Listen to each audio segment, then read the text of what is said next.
Good morning बच्चों। आज है 5 मई और आज एचआरडी मिनिस्टर ने नीट की नई डेट डिक्लेयर करी है। तो नीट 26 जुलाई 2020 को होगी। ऑलमोस्ट ये फिक्स ही डेट है। आपको सफिशिएंट टाइम दे दिया है।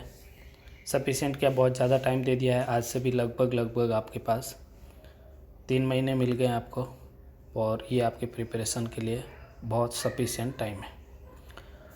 तो ये मुझे बताना था आपको मेनली कि अब थोड़ा एंथुजियास्ट होके, सीरियस होके, टाइम टेबल बना के तीनों सब्जेक्ट को बैलेंस तरीके से कैसे फॉलो करना है। तो ये आज से स्टार्ट कर देना।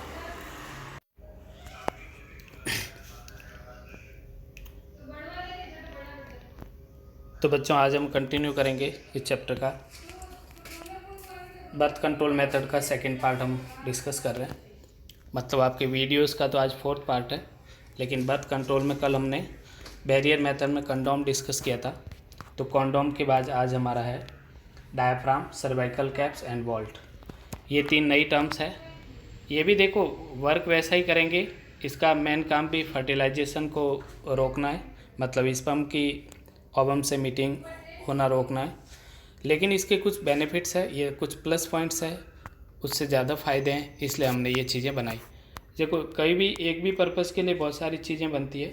जो ज़्यादा इफ़ेक्टिव होता है, जिसके कम से कम साइड इफ़ेक्ट होते हैं, उनको हम इम्प्रूव करते रहते हैं। तो ये चीज़ें क्या है, these are also made of rubber. ये भी रबर की बनी हुई होती है। Inserted into the female reproductive tract to cover the cervix before coitus. अब सर्विक्स आप जानती हो, वेजिना यूट्रस से जिस रास्ते से खुलता है उसे सर्विक्स कहते हैं। वेजिना के अंदर का पार्ट, उसको कवर करेगा ये सारी चीज़ें उसको कवर करेगी। They must be left in place at least 6 hour after intercourse. मतलब इंटरकोर्स मतलब सेक्स होने के बाद 6 घंटों तक आपको उसको अंदर ही छोड़ कर रखना है। They prevent fertilisation by blocking the entry of sperm through the cervix. वही मैंने आपको बता दिया। This barrier are reusable. बस देखो मैंने आपको बताया कि कुछ इसका प्लस पॉइंट होगा, इसलिए ये बनाए। तो कॉन्डोम रीयूजेबल नहीं होता। कॉन्डोम क्या होता है, एक ही बार यूज़ करके फेंकना होता है, लेकिन ये रीयूजेबल है तो आपके पैसे बचेंगे। स्पर्मिसिडल जेलीज, स्पर्म को मारने वाली जेलीज को हम स्पर्मिसिडल जेलीज कहते हैं। क्रीम भी आती है, जेली भी आती है, फॉर्म भी आती है। ये सब स्पर्म को मार देती है और इससे भी स्पर्म जब मर ही जाएगा तो ओवम से मिल नहीं पाएगा। Generally used along with this barrier to increase their efficacy. हाँ, तो मैंने आपको बताया कि कॉन्डोम और इन तीनों में क्या फ़र्क है, diaphragm, cervical cap and vault, क्योंकि इनके साथ हमने एक तो स्पर्मिसिडल जेलीज, क्रीम या फॉर्म यूज़ किया है, दूसरा ये रीयूजेबल है। ये प्लस पॉइंट है। तो कभी आपके बोर्ड लेवल के एग्जाम में रिटर्न में ये आ जाए कि why diaphragm is better than condom, why cervical cap is advance than condom, how vault is better than condom, then this type से आपको एक्सप्लेन करना है। मैंने आपको प्लस पॉइंट बता दिए और आप अपनी प्रैक्टिकल लाइफ में भी यूज़ करो तो भी ध्यान रखना। अब आता है हमारा डायाफ्राम। एक एक करके हम डिस्कस करते हैं। ये सॉफ्ट रबर कप जैसी स्ट्रक्चर है जो पूरे यूट्रस को ढकता है, मतलब साइज में थोड़ा बड़ा होता है। तो ये भी किसको प्रिवेंट करेगा, स्पर्म को एग तक पहुंचने में। स्पर्म में भी स्पर्मिसाइड होगा। स्पर्मिसाइड का मतलब स्पर्म को मारने वाली फॉर्म, जेली या क्रीम होगी। इसका डेंजरस या साइड इफ़ेक्ट नहीं है, मतलब कम है, नहीं तो किसी का नहीं बोल सकते पर कम है। और ये रिलायबल है, मतलब विश्वसनीय है, ट्रस्ट कर सकते हैं, हम भरोसा कर सकते हैं कि जो काम कर रहे हैं उससे हम बच जाएंगे। नहीं तो कंडोम तो क्या, लगा भी लिया और बाद में पता लगा कि वो तो स्टार्टिंग में ही फट गया था, तो आपका प्लेजर भी गया और रिजल्ट भी गया। तो ये थोड़ा भरोसेमंद है। रिलायबल का मतलब ट्रस्टेड है। It provide some protection against sexually transmitted disease. ये थोड़ा सेक्सुअली ट्रांसमिटेड डिजीज़ को भी बचाएगा। ये तो ऑब्वियसली बचाएगा, जब वो बचा रहा है तो। सर्विकल कैंसर से भी थोड़ा प्रोटेक्ट करता है। ऐसे मत देखना कि होता है कैंसर, रबर से कैंसर होने के प्रूफ अभी तक हमारे पास नहीं है। अगला है सर्वाइकल कैप। ये मिनिएचर डायफ्राम है दैट कवर द सर्विक्स। ये सर्विक्स को ढकता है, मतलब साइज में थोड़ा छोटा है। वो यूट्रस को ढकता है तो साइज में बड़ा होता है। ये भी स्पर्म को एग तक पहुंचने में रोकता है। Prevent sperm from reaching an egg and hold spermicide. इसमें भी स्पर्मिसाइड है, सब में स्पर्मिसाइड है। There is no dangerous side effect. इसके भी कोई बुरे साइड इफेक्ट नहीं है। इट इज़ फेयरली इफेक्टिव, ज़्यादा प्रभावी है। And can remain in place longer than diaphragm. Diaphragm से भी ज़्यादा अच्छा है और लंबे टाइम तक रख सकते हैं, क्योंकि छोटा है और बाहर की तरफ है। अंदर तो उसको इरिटेशन होगा फीमेल को। यूट्रस वाला डायफ्राम ज़्यादा अंदर डालना पड़ता है तो इरिटेशन हो सकता है। हाँ, इन सब ये जो डायाफ्राम है, कॉन्डोम से, इन सब का एक ही साइड इफेक्ट है कि फीमेल इसके लिए कंफर्ट है कि नहीं है। कई बार फीमेल को एलर्जी हो जाती है, इचिंग होने लग जाती है, तो वो निकाल के फेंक देती है। तो नज़र रखनी पड़ती है पार्टनर या डॉक्टर को कि फीमेल उसको प्रॉपरली यूज़ कर रही है कि नहीं कर रही, बस यही साइड इफ़ेक्ट है। और फिर सेक्सुअल प्लेजर को कम करता है, ये दूसरा साइड इफ़ेक्ट मैंने आपको बता दिया था। क्योंकि प्लास्टिक कंडक्टिंग नहीं होता तो वो आपका प्लेजर भी कंडक्ट नहीं करेगा। अगला है हमारे पास vault cap. It is hemispherically dome like rubber and plastic cap with thick rim in which meant for the fitting over the vaginal vault over the cervix. ये और सर्विक्स से आगे वेजाइना को ही कवर कर देती है, तो ये लगभग कॉन्डोम की तरह ही है।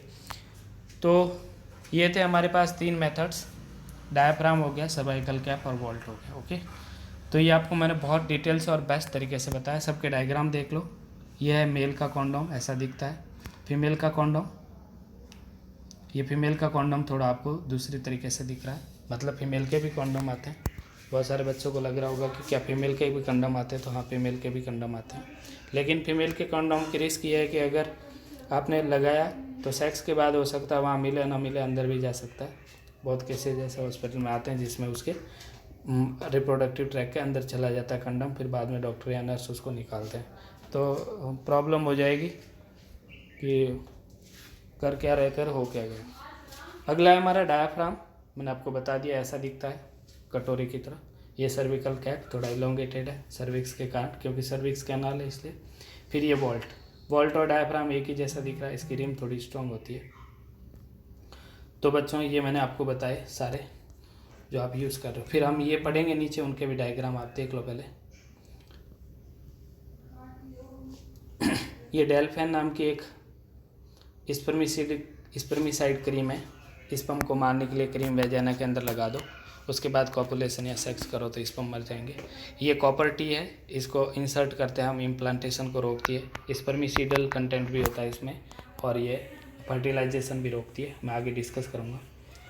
इन्हें इंट्रायूटेराइन डिवाइसेज IUD बोलते हैं, और इसमें बेस्ट है मल्टीलोड 375।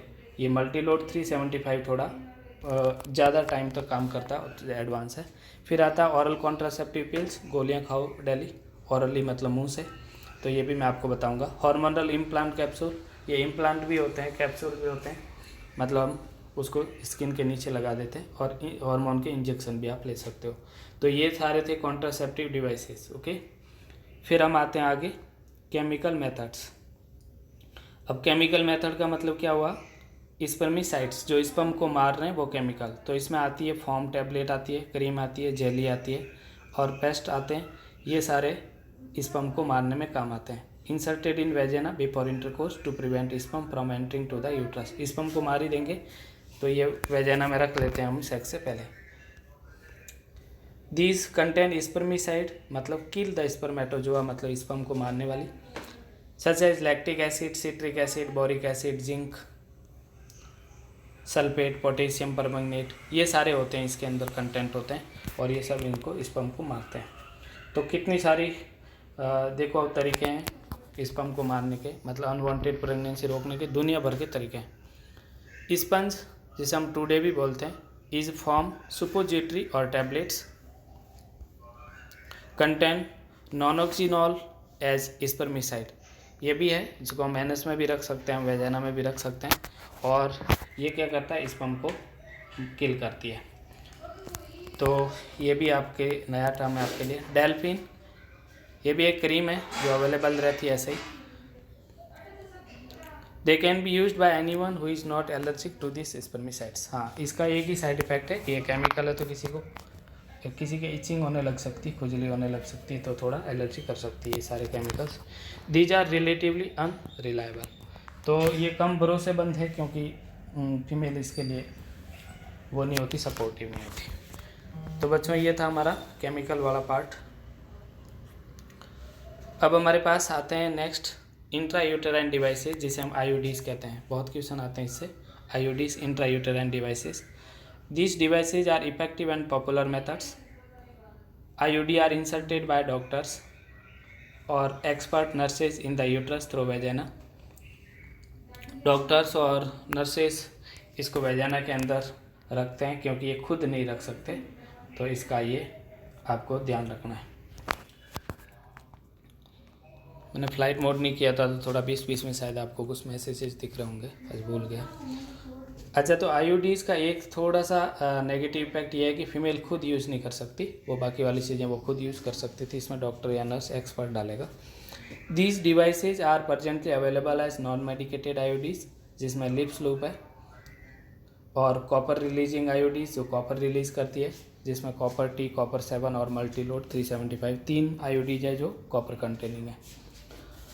हार्मोन रिलीजिंग आईयूडीज जिसमें प्रोजेस्टेरॉन और एस्ट्रोजन होता है, तो प्रोजेस्ट्रासर्ट और LNG-20 बोलते हैं, ये हार्मोनल आईयूडीज है जिसमें हार्मोन रिलीज होता है। Intrauterine devices increase phagocytosis of sperm with in the uterus. इसका क्या मतलब हुआ कि ये आईयूडी होती है ना, स्पर्म को खाती है, जैसे मैक्रोफेजेज हमारी बॉडी के अंदर न्यूट्रोफिल वगैरह होती है वो खाती है ना बैक्टीरिया वगैरह को, वैसे ये खा जाती है, तो ये फैगोसाइटोसिस है, स्पर्म को मार देगी। Copper ion release suppress motility, sperm को वो जो यूट्राइन फ्लूइड होगा यूट्रस का और सर्वाइकल फ्लूइड होगा उसको गाढ़ा कर देगा, तो जिससे स्पर्म ट्रेवल नहीं कर पाएगा। ऐसे जैसे हम लोग कीचड़ में फंस गए और चल नहीं पा रहे, जैसे हम नहीं चल पाते वैसे स्पर्म भी चल नहीं पाएगा, तो वो ओवम तक नहीं पहुंच पाएगा, तो स्पर्म मोटिलिटी को रिड्यूस करेगा और फर्टिलाइजिंग कैपेसिटी को भी कमज़ोर करेगा। मतलब आप लोग कीचड़ से क्रॉस करके आए हो तो आप थक जाओगे, तो जो आप काम करना चाहते तो वो प्रॉपरली नहीं कर पाओगे। इसी तरीके से वो उलझा हुआ स्पर्म है, तो ये थोड़ा कैपेसिटी इसने लूज कर दी है। The hormone releasing IUD make the uterus unsuitable for implantation. अब हार्मोनल वाले क्या करते हैं, अनसूटेबल क्यों? हमने पढ़ा था कि एंडोमेट्रियम प्रिपेयर होती है जब भी ओवुलेशन होता है उसके बाद में, तो ये सूटेबल नहीं होने देगा उसको, एंडोमेट्रियम को ग्रोथ ही नहीं करवाएगा, तो आएगा जब जाइगोट तो चिपकेगा कैसे। तो आप देख रहे हो सारे पीछे पड़े हुए हैं स्पर्म के, इस तरीके से कितनी प्रॉब्लम झेल रहा है sperm. Cervix hostile to the sperm, ये हॉस्टाइल क्या है, स्पर्म को ही खा देता है, उसको मार देता है, तो ये हॉस्टाइल बना लेता है उसको, सर्विक्स को। ये सारे आईयूडी ने काम किए हैं। IUD are ideal contraceptive methods used by female. Ideal का मतलब बहुत अच्छी है, फीमेल के लिए सबसे अच्छी मानी जाती है और ये सबसे भरोसेमंद है। In India it is one of the most widely accepted contraceptive, ये सबसे ज़्यादा यूज़ किया जाने वाला चीज़ है। लेकिन इनमें भी एक प्रॉब्लम है, जब आप डॉक्टर बनेंगे तो आप सीखेंगे फाइनल ईयर में कि इनके साथ भी ये प्रॉब्लम है इरिटेशन की, एलर्जी की, और फीमेल को रोज़ इसको धागे से हिलाना पड़ता है और रोज़ इंसर्ट करना, निकालना, साफ करना, तो थोड़ा डिफ़िकल्ट है। 100% तो कोई भी ऐसा नहीं हो सकता कंफर्ट, क्योंकि आपको कंफर्ट काम करना है तो अनकम्फर्ट फील तो करना ही पड़ेगा। तो ये सारी चीज़ें थी आईयूडी। देखो मैं बहुत डिटेल से पढ़ा रहा हूँ, घबराना मत, इतना आपने पढ़ दिया तो आप स्टूडेंट नहीं टीचर बन जाओगे बायोलॉजी के। और जब आप कभी भी हाई लेवल का एग्ज़ाम फेस करोगे तो आपको इसकी इम्पोर्टेंस फील होगी कि हाँ राजेश सर ने कुछ यूनिक पढ़ाया है। बहुत सारे यूट्यूब पे वीडियो डाल तो रहे हैं लेकिन वो सुपरफिशियली फॉर्मेलिटीज़ पूरी करके चले जा रहे हैं, थोड़ा थोड़ा बता के 10 मिनट का, 5 मिनट का। उनका पर्पज़ तुम्हें सिखाना नहीं है, उनका पर्पज़ अपने यूट्यूब को चमकाना। तो दिल से कोई नहीं पढ़ा रहा है ऐसे रेगुलरली, आप सर्च करके देख लेना। कंटिन्यूसली कोई भी नहीं पढ़ाएगा कि आपको हर पार्ट मिल रहा है, बेटर एक्सप्लेनेशन मिल रहा है बिना किसी लालच या स्वार्थ के। तो आप इसको फॉलो करना, मैं दिल से आपको ये सारी चीज़ें देना चाह रहा हूँ। मुझे यूट्यूब से अर्निंग वाले तो मैं सोचता भी नहीं, अर्निंग तो बहुत कर रखी है। तो आप लोग इसको फॉलो करना, कभी कुछ ज़्यादा बोल लूँ तो माफ़ करना, लेकिन बच्चों बहुत हम डेप्थ में पढ़ रहे हैं। अगर आपने ये फॉलो कर दिया तो मज़ा आ जाएगा आपको बायोलॉजी में। तो हमने क्या पढ़ा, आईयूडीज़ पढ़ी, तो आपको आईयूडी वगैरह समझ में आ गई होगी। मैं अब नेक्स्ट पेज पे लेके चलता हूँ। अब हम पहुँचते हैं कि कुछ ड्रॉबैक्स क्या है आईयूडी के। आईयूडी को हम इंट्रायूटेराइन डिवाइसेस कहते हैं, इनके ड्रॉबैक क्या है। देयर प्रेजेंस में act as a minor irritant, this makes the egg to move down oviduct fallopian tube and uterus before fertilisation और इम्प्लांट। इसका एक प्रॉब्लम है कि ये यूट्रस को घेर के रखता है, तो हो सकता है कि एग को फैलोपियन ट्यूब में ही रहने दे, आगे नहीं आने दे, और थोड़ा फीमेल के लिए इरिटेंट भी फील कर सकता है। तो फर्टिलाइजेशन, इम्प्लांटेशन, इनमें सब में दिक्कत हो सकती है। Their spontaneous explosion even without the women's knowledge, थोड़ा ये कभी भी बाहर निकल जाती, फीमेल चल रही थी और कब बाहर निकल के गिर गई पता ही नहीं लगा। तो आधी तो फीमेल घुमा के आ जाती है, मार्केट जाती है तो घर आती है, देखती है कि कॉपर आईयूडी कहाँ गई, गिर गई पता नहीं कहाँ। They may cause excess menstrual bleeding and pain, किसी के दर्द और ज़्यादा मेस्ट्रुअल ब्लीडिंग हो सकती है, ये भी इसका साइड इफ़ेक्ट है। Risk of perforation of uterus, अगर कहीं पे इरोजन हो गया और कॉपर की वजह से नुकीली हो गई तो यूट्रस के अंदर छेद हो सकता है। परपोरेशन का मतलब होल बन जाएगा। वैसे चांसेस जैसे नहीं होते हैं, ये तो आपको डरा रहे हैं सब, इतनी रिस्क नहीं होती है। पर हाँ, किसी ने आडी टेडी डाल दी, कुछ गंवार ज़्यादा है इंडिया में, किसी औरत ने खुद ही डाल दी, डॉक्टर्स को बताने के आलस करके, यहाँ सोचा कि कहाँ जाए यहाँ शर्म के मारे, तो दिक्कत कर सकती है। गंवार औरतें ज़्यादा अपने देश में। ट्यूब्यूनल प्रेगनेंसी का मतलब होता है कि फैलोपियन ट्यूब के अंदर, जिसे मैंने एक्टोपिक प्रेगनेंसी करके समझाया था, कि इसकी वजह से आपने इम्प्लांट वहाँ तो होने नहीं दिया जाइगोट को, जहाँ पे होना था वहाँ तो कॉपर टी ने क्या करा, घेर के रख रखा एंडोमेट्रियम को, तो इम्प्लांटेशन क्या हो गया, ये उसमें फैलोपियन ट्यूब में ही इम्प्लांट हो गया जाइगोट। तो बचने के चक्कर में आप और प्रॉब्लम में फंस सकते हो, तो उसे एक्टोपिक प्रेगनेंसी कहते हैं, जब प्रेगनेंसी मतलब इम्प्लांटेशन नॉन यूट्रस पार्ट में होता है। रिस्क ऑफ इन्फेक्शन होने के चांसेस है। मैंने फिर बताया आपको कि भारत में हाइजेनिक नहीं होती फीमेल और मेल। जितना आप हाइजेनिक रहोगे उतना लॉन्गेटिविटी होगी आपकी लाइफ की और आप अच्छा लाइफ जियोगे। लेकिन सब हाइजेनिक नहीं रहते, तो हाइजेनिक नहीं रहते तो कहीं पटक ली कॉपर टी निकाल कर फिर वहीं से उठा के सीधी डाल ली वजाइना में, तो इन्फेक्शन चला जाएगा, बैक्टीरिया फंगल अंदर चली जाएगी उसके साथ में। तो प्रॉपर उसको डिसइंफेक्टेंट और एंटीसेप्टिक यूज़ ना करे और डाल ले डायरेक्ट, तो ये भी दिक्कत है। इसीलिए तो बोला है कि डॉक्टर या एक्सपर्ट नर्स की गाइडेंस में ये चीज़ होना चाहिए, तो ये ध्यान रखना चाहिए। देखो, हाइजीन लाइफ सबसे प्रायोरिटी पे होना चाहिए। जितने आप साफ़ सुथरे क्लीन नीट रहोगे उतना ही आप दूसरों को अट्रैक्ट करोगे और अपनी लाइफ अच्छे से हेल्दी लाइफ जी पाओगे। तो सारी गर्ल्स को नॉर्मली वेजी वॉश यूज़ करना चाहिए, और जिस तरीके से आप बात करते हैं उसी तरीके से आपको रिप्रोडक्टिव ट्रैक को भी बात करो। तो वेजी वॉश शुड यूज़, ये आपको ध्यान रखना है एज ए डॉक्टर, मेरी ड्यूटी मैंने आपको बता दिया। यह आपका खुद का सेल्फ सेंस काम आएगा, क्योंकि ये चीज़ें अधिकतर लोग बताते नहीं हैं। इवन फैमिली में भी एक दूसरे में शेयर नहीं करते हैं बातें। तो क्या होता है, वेजाइनल कैंडिडियासिस, वेजाइनल ल्यूकोरिया, ये सब प्रॉब्लम होने के बहुत चांसेस रहते हैं। तो फीमेल के रिप्रोडक्टिव ट्रैक में मेल की कंपेयर ज़्यादा प्रॉब्लम्स होती है। ये सब यही प्रॉब्लम होती है क्योंकि मॉइस्चर रहती है हमेशा वेजाइना में, और उसका वाइड स्पेस है जो एयर के कांटेक्ट में आता है। तो आप समझदार को इशारा काफ़ी है, मैंने आपको बता दिया। तो हमने क्या क्या देखा कि ये थोड़े साइड इफ़ेक्ट्स है इसके, या फिर नॉलेज की कमी से ये सब प्रॉब्लम हो सकती है। अब हम आते हैं ऑरल कॉन्ट्रासेप्टिव पिल्स, जिसे हम ऑरल पिल्स बोलते हैं, तो थोड़ा शॉर्ट में ऑरल पिल बोलते हैं। इसका मतलब है मुंह से लेने वाली टैबलेट्स। अभी तक हमने कोई भी चीज़ मुंह से लेने के लिए हमने डिस्कस नहीं किया है, सारा वेजाइनल पार्ट से बताया आपको। Oral contraceptive pills, oral contraceptive pills, ये पिल्स यूज होती है, हमें ऑरली लेनी होती है। मेंस्ट्रुअल साइकिल 28 डेज़ का होता है, तो 21 दिन तक आप डेली एक सुबह एक टैबलेट लो, और लास्ट के 7 डेज़ में आप आयरन की टैबलेट ले लो। तो देखो, पढ़ के सुना लेता हूँ मैं आपको। They are used in form of tablets, therefore they are called pills. Pills उनको कहते हैं जो हम खाते हैं। Pills have to be taken daily for 21 days of starting within the first menstrual day और फर्स्ट मेंस्ट्रुअल साइकिल। तो ये लगातार खानी होती है।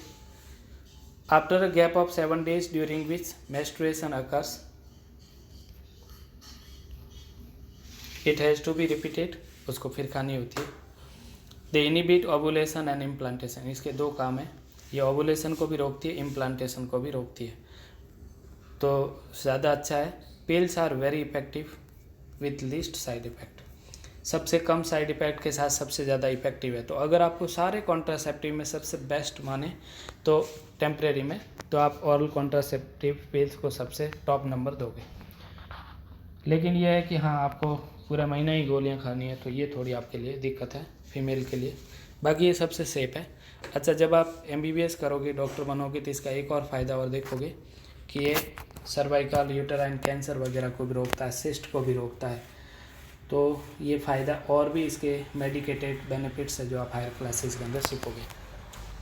ये 4 तरीक़ों से काम करती है। देखो कौन सा, इनिबिशन ऑफ ओवुलेशन, ओवुलेशन को रोकती है। Inhibition of motility and secretory activity of oviduct, oviduct को वो उसके लिए लेस सपोर्टिव बनाती है फैलोपियन ट्यूब को। Changes in cervical mucus impairing its ability to allow passage and transport of sperm, तो उनको भी थोड़ा गाढ़ा कर लेती है, तो थोड़ा इम्पायर करना मतलब रोकना। और alternation in uterine endometrium to make its unsuitable for implantation, uterus के अंदर वाइब्रेशन जनरेट करती है तो, और उसको एंडोमेट्रियम को प्रिपेयर नहीं होने देती, तो जिससे जाइगोट या फर्टिलाइजेशन के बाद ओवम नहीं चिपक नहीं पाता है। तो बच्चों ये था इसका तरीका। अब टाइप है ऑरल कॉन्ट्रासेप्टिव पिल्स के, पहले बताता हूँ। दे कंटेन आइदर प्रोजेस्टिन मतलब प्रोजेस्टेरॉन एलोन, या फिर combination of progesterone and estrogen both.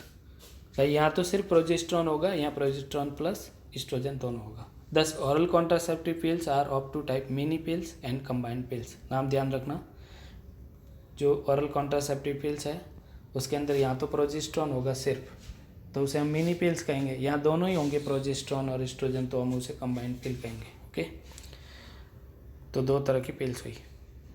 Mini pills they contain progesterone only with no estrogen, इसका एग्जाम्पल है सहेली। अब सहेली करके क्वेश्चन आ सकता है आपके कम्पिटेटिव एग्जाम में, सहेली क्या कंसिस्ट करती है, सिर्फ एस्ट्रोजन सिर्फ प्रोजेस्टेरॉन बोथ नन। तो देखो कितना ज़बरदस्त क्वेश्चन बना है। और ये स्टेरॉयडल टैबलेट है, साइड इफेक्ट है इसके थोड़े, स्टेरॉयड है इसमें क्योंकि दोनों हार्मोन स्टेरॉयडल। तो बच्चों क्वेश्चन कैसे भी बन सकता है, रिसर्च कर देना एक एक लाइन की, छोड़ना मत या सुपरफिशियली मत पढ़ना, डूब के पढ़ा करो जब भी पढ़ो। ये भी ध्यान रखो कि आपके सर जैसे अचीवर है वैसे ही आप बनने की कोशिश करो। तो मेरी तरफ से तो आपको सोचने की ज़रूरत ही नहीं है कि कैसे पढ़ा रहे हैं क्या पढ़ा रहे हैं, मैं अपनी तरफ से बेस्ट दे रहा हूँ, बस आप फॉलो कर दो, आप भी टॉप रैंक ले आओगे। सुपरफिशियली मत पढ़ना, डेप्थ अंदर घुस के पढ़ना पूरा। नॉन स्टेरॉयड प्रिपरेशन है, एक है हमारे पास Centchroman which is taken once in a week after initial intake of twice a week dose for 3 months। अब देखो मैंने क्या बोला आपको कि जो प्रोजेस्टेरॉन पिल है वो तो जो एस्ट्रोजन और प्रोजेस्टेरॉन जिस भी पिल्स में होता है वो स्टेरॉयडल पिल्स कहलाती है, लेकिन हमें स्टेरॉयडल पिल नुकसान करती है, स्टेरॉयड हमेशा हमारी बॉडी के लिए नुकसान करते हैं। तो हमने एक नॉन स्टेरॉयडल प्रिपरेशन बनाया है जिसको बोलते हैं सेंट्रोक्रोमैन। सेंट्रोक्रोमैन होता है 1 वीक में 1 बार लेनी होती है इनिशियल में, और उसके बाद ट्वाइस अ वीक लेनी होती है नेक्स्ट 3 month के लिए, तो इससे भी आपकी प्रेगनेंसी नहीं होगी। It has high contraceptive value with very little side effects. Saheli contraceptive pills has been develop at central drug research institute Lucknow, CDRI Lucknow में इसको सबसे पहले बनाया गया था सहेली को। लेकिन सहेली ज़्यादा अच्छी नहीं है, सहेली से ज़्यादा अच्छा है सेंट्रोक्रोमैन। तो सहेली तो कभी गड़बड़ भी कर सकती है, जैसे बॉडीगार्ड मूवी में करी थी वैसे। तो सेंट्रोक्रोमैन नाम याद रखना, थोड़ा स्टैंडर्ड टर्म है। यूँ मान लो आपको MBBS के भी बहुत सारी टर्म आपके यहाँ कवर हो रही है, तो MBBS में मज़ा आएगा आपको। इसको जितना पढ़ोगे तो फाइनल ईयर में गायनेकोलॉजिस्ट पढ़ने में मज़ा आएगा। यही क्वेश्चन आपको वहाँ वाइवा में पूछे जाते हैं, इतनी ही जानकारी आपको होती है तो भी आप अच्छे माने जाते हो। फिर देखते हैं कंबाइंड पिल्स। तो combined pills most commonly used oral contraceptive pills ज़्यादातर यूज़ करते हैं। They contain synthetic progesterone and estrogen to check ovulation. Check ovulation मतलब ओवुलेशन को रोकने के लिए। तो ये दोनों ही चीज़ें होती है, प्रोजेस्टेरॉन और एस्ट्रोजन दोनों, उनको इस हिसाब से लेते हैं हम। देखो मैंने आपको बताया था कि दोनों का रोल है मेंस्ट्रुअल साइकिल में। अगर आप प्रोलिफेरेटिव फेज में एस्ट्रोजन नहीं दोगे तो ग्राफिन फॉलिकल नहीं बनेगी, और प्रोजेस्टेरॉन ओवुलेशन के बाद नहीं दोगे तो यूट्रस प्रिपेयर नहीं होगा। तो आप इसी तरीके से इसको डिज़ाइन करो कि ये दोनों आपका पर्पस पूरा हो जाए। Pill Mala D Mala N are commonly used combined contraceptive pills, दोनों बहुत पॉपुलर है माला N Mala D.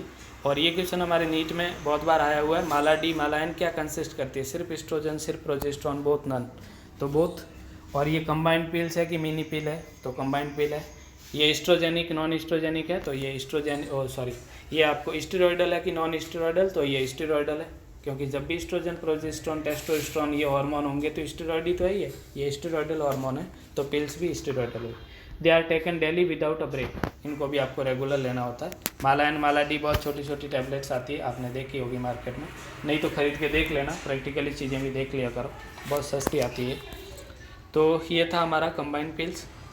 ऑरल contraceptive pills increase the risk of intravascular clotting, ये थोड़ा सा साइड इफेक्ट है। इंट्रावेस्कुलर क्लॉटिंग का मतलब कहीं पे भी क्लॉटिंग हो सकती है। Therefore they are not recommended for women with history of disorder of blood clotting. हम उन औरतों को नहीं देना चाहेंगे जिनकी कभी हिस्ट्री रही है कि उनको ब्लड क्लॉट की प्रॉब्लम है। Cerebral blood vessels damage, cerebral blood vessel damage का मतलब जिनके माथे के अंदर कोई प्रॉब्लम है दिमाग में।